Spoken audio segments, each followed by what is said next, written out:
இன்னைக்கு எங்க அம்மாவுக்கு பிறந்த நாள். உன் எழுத்துல கவிதை அம்மா அம்மான்னு சொல்லிப்பாரு. அதை தாண்டி எதிரா எங்க அம்மா. மா மா எங்க அப்பா இவரை எக்கச்சக்கமான பாசம். மா மா அம்மா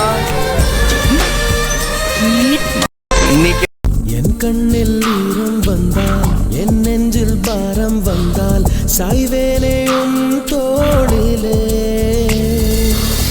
கண்ணீரே கூடாதென்றும் என் பிள்ளை வாடாதென்றும் சொல்வாயே